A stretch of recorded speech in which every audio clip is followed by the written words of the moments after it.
Hello, I'm Tecumseh and I'm Goa's UK Game Master for League of Legends. Today I'm going to give you some tips on how to handle turrets. First of all, here's what will happen if you attack a turret on your own in early game. As you can see, it's definitely not the smartest move. Now we will try it again, but this time Taliesin has brought some minions with him. As you can see, the turret will attack the first unit to come within range.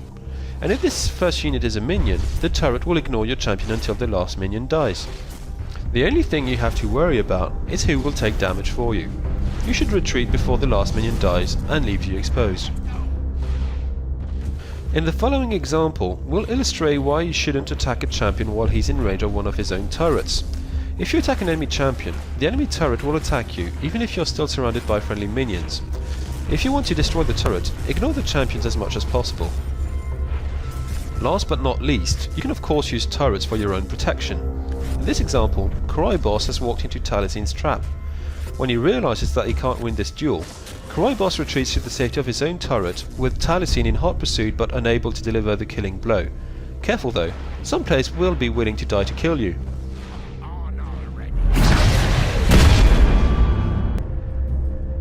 Hello, I'm Tecumseh and I am the UK Game Master for League of Legends. Today I want to tell you something about champion abilities. Let's have a look at Fiddlestick's abilities. Fiddlesticks is a spellcaster who relies on fear to disable his enemies. First, he uses Darkwind, a spell that bounces from one target to the next, inflicted damage on impact. The second of Fiddlestick's abilities is called Terrify and forces the target to run around helplessly for a few seconds. His third ability is Fearmonger, a dreadful spell that allows Fiddlesticks to drain the life force of his victim and add it to his own. Finally, his ultimate is Crowstorm, a living circle of death. Abilities are useful when used on their own, but are even more powerful when used in a combo. Watch closely how Fiddlestick's first ability disables his enemy and allows him to safely drain his helpless prey with his second ability. Another good example is Singed. At first it looks like his poison trail would be very useful here because Fiddlesticks is running away, but with his toss ability, Singed can throw his enemy over his shoulder and into the gas cloud. But ability combos are also effective for killing minions. In this example, Twitch sneaks up on a large body of enemies. When he is behind them, he instantly kills them with his Expunge ability, before finishing off the rest with his ultimate, Spray and Pray. You can also pick the right champion to create a powerful combination with your summon spells. Just have a look. Taliesin is hiding in the jungle while the other fights in a nearby lane. His ultimate needs a few seconds to build up, but when it is nearly ready, he uses his summoner spell Flash to jump directly into the battle.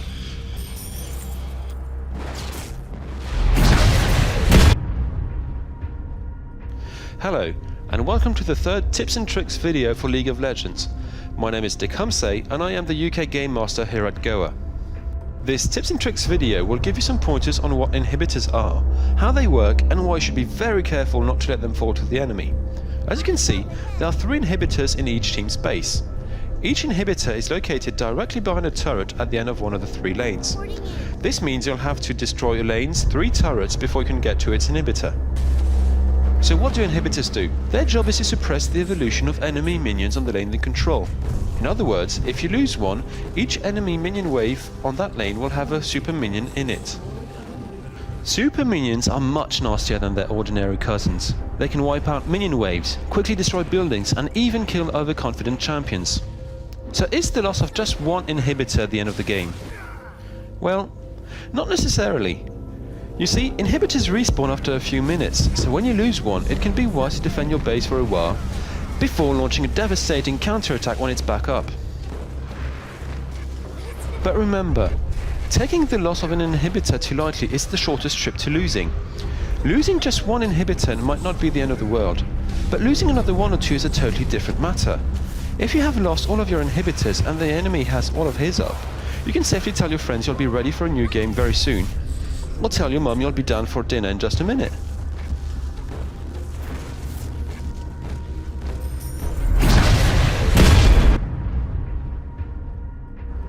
Hello all, my name is Venarian and I'll be taking over for Tecumseh for this 4 tips and tricks video, and this time we'll tell you a bit about team play. Team play is key to winning the game. Here we can see some uncoordinated attacks. Of course they do damage, kill a champion, or destroy a turret in time, but it's not very effective. Everyone is alone, no one is giving any real support to his teammates. When a well-coordinated group fights a group of lone wolves, they will crush them. Of course you can chat with your teammates to coordinate an attack, but there is a feature implemented in the game that will do just the trick, the ping. See the little exclamation mark found on the minimap? By pushing the G key on your keyboard, you can mark whatever you want.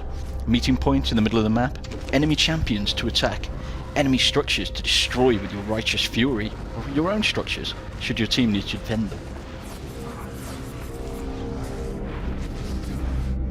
Another teamwork tactic is called pushing. This is when you and your teammates gather together and charge the foe, seeking to obliterate as many enemies and turrets in one lane as possible in one lightning strike. So gather your teammates, stay together and help each other out. If the enemy isn't reacting fast and in strength, they'll soon be on the back foot. And a really great team may manage to drive them all the way back to the base.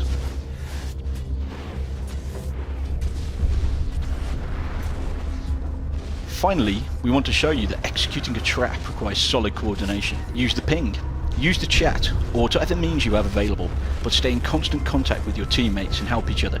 As you can see here, if you do so, you can wipe out the whole enemy team, and that will give you a great advantage.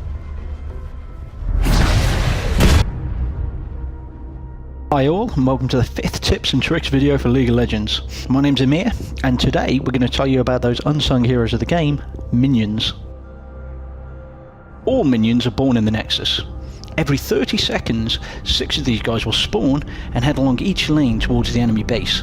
Every third wave, one of the minions will roll into battle on a cannon, giving his allies some extra firepower and the enemy heavy things falling from the sky to worry about. If no champion interferes, your minions will be quite happy to charge the enemy all on their own. Just remember, they will react to all enemy threats, including your own champion. Of course you can't control the minions, but you can lure enemy minions out of their lanes, as you can see here. Cannon Riders aren't the only special minions you'll encounter. If an inhibitor is destroyed, one minion will evolve into the mighty Super Minion. Unlike the Cannon Rider, one of these brutes gets added to every wave of minions on the lane where the inhibitor has fallen, until the inhibitor respawns. There are other ways to influence the little guys without ruining their day with your powerful abilities. The most basic of these are Smite and Heal. Smite will ruin their day, it will just do it quicker, while Heal of course does the exact opposite, and heals not only your champion but every allied unit in a certain range, including minions. Using Promote changes the minion into a Siege Rider, increasing its power and health. Rally increases their health regen and increases their base damage.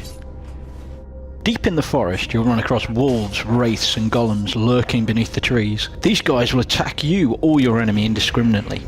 However, the gold and experience for taking them out is well worth the effort. Just be aware they are far stronger than regular minions, so don't go hunting too soon in the game. Even stronger is the Ancient Golem. If you're able to kill him, he not only gives you mere gold and XP, but you'll also receive a buff. Also keep an eye out for the crafty Lizard Elder. If you defeat him, his buff will increase your movement and combat abilities.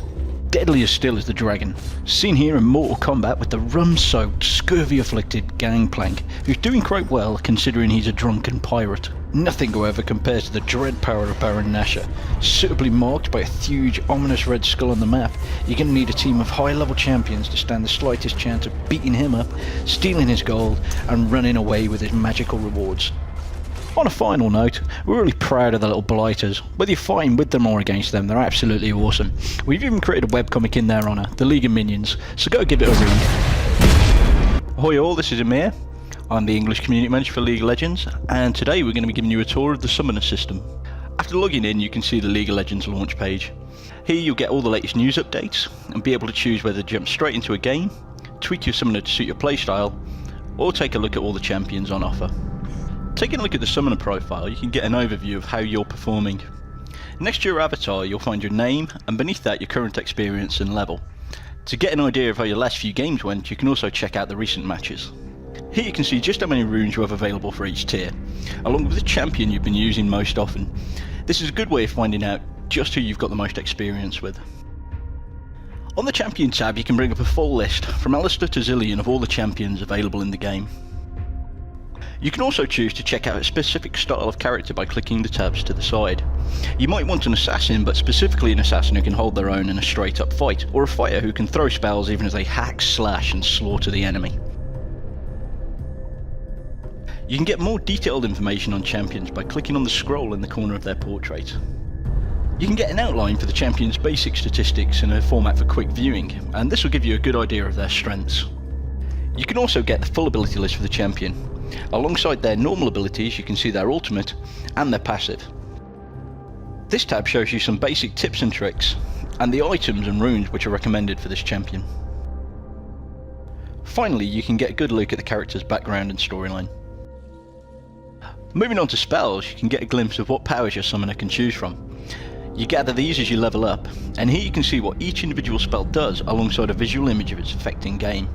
You're able to choose 2 of these per match, and whichever you pick will have an impact on your playstyle, be it healing the sick with heal, or battering healthy minions over the head with smite. Unsurprisingly, the buddy tab contains a complete list of your friends, and from here you can take a gander at their profiles, drop a random message to discuss things like the weather. Masteries are the bread and butter of summoner customization. Split into trees for offense, defense and utility, the 30 points you gather through leveling up will define your playstyle. You can mix and match these, for example, by putting some points into defense and others into utility, or just choose to go all out attack. It's totally up to you. Finally, we got the rune system. This allows you to customize even further. We'll be going into the options available through runes in an upcoming video, so for now just enjoy the pretty colours. Okay guys, that's all for this week. Hope you found the information useful. Be sure to check our website for all the latest news, and we'll see you again soon.